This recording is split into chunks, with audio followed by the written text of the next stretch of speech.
Hey, welcome back to this short tutorial here.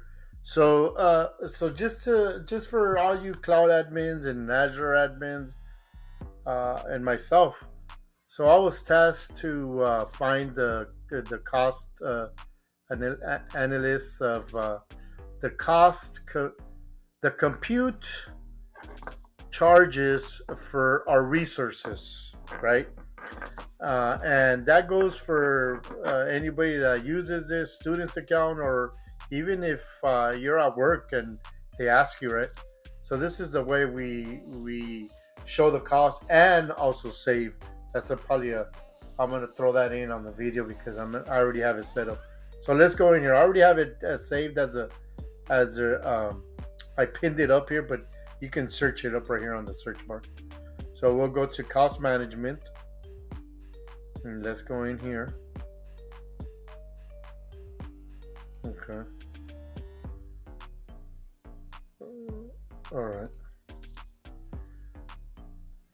Call it cost management. Cost management plus billing. You can just go down cost management, and then you want to go into under cost management. Cost management and billing, and then from here you go to reporting and analytics, because we're going to go into cost analysis here. This is where we want to be.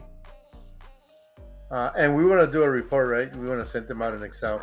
We could do a screenshot, but say accounts payables is asking, or you want to know how much you're recurring, and then you go to resource groups, because like for example, right here I'm using a student account, and it's gonna show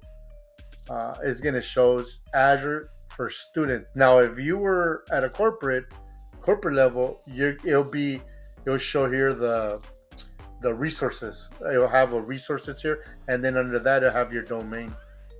I'm a student, so it doesn't show that part, but that's what it would show. It would show, like for example, resource group. We have one missing, and then the resource group will be like for example, I don't know, cnb.com or Shaw U or CNN, whatever, whoever you're working for.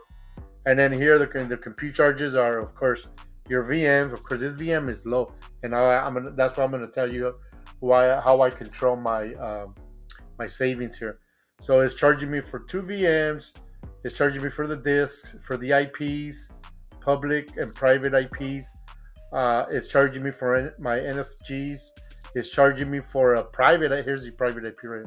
The public IP. So I set up a public IP so I can log into it from home. But at work, you can also do it in case if you need to point it to like a SharePoint site, or if you want to have a failover backup and you want for many reasons, but you need to have a public IP. All right, so now that we know this portion of it, and then this is where you would download an Excel sheet right here. Like once you say download, you'll get that right here, Excel. But we don't want to do it now. So that is what you're going to be sending out, or for any requester. Now I'm going to go to one of my VMs real quick, just show you how I make it more affordable for myself and for companies that have scaled VMs. Now that's another option. And oops, I'm going back. So this is how. So what I'm going to talk about is, and this is a refreshment of another video, but I'm following up because I'm showing how to check your cost of your resources. So let's go into my proxy here. Now, for example, I have an automation and I have a shutdown set up. So, for example, I shut it down at midnight. Now, I can put this at 9 p.m. I can put this at 10 p.m. Now, if you're in a corporate environment and this VM is not being used on a 24-hour rotation, or you can, and it can be shut down, meaning you got approvals, and that business department is okay for it to be shut down. Now you can set a time from as soon as they leave, an hour after, till like the automation. Here's the automation. Let's go down. So for my example, it's 12 a.m., right? And then here's my automation right here. You go and set one up on a different on a different video. I have it how to set up right now. We're just explaining on how it's gonna save your computing charges. Now I have it set to start at one, and because I start using it at 3 or at 2, depending what time I'm free from work, and if I need to do something here, if I need to test anything. So I start it up every day at 1 p.m. Now I could modify this anytime I want, but I like to keep it open because I don't want to wait until the resources. What happens is Azure, Microsoft, they grab their resources back and they allocate them somewhere else.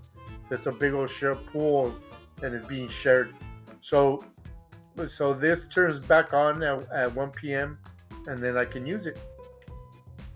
Now between when it's off and when it's on, that's where you're saving because you shut down your VMs and no cost is accumulating, and Microsoft can use those resources anywhere else. Hope this helps. Have fun. Hey, welcome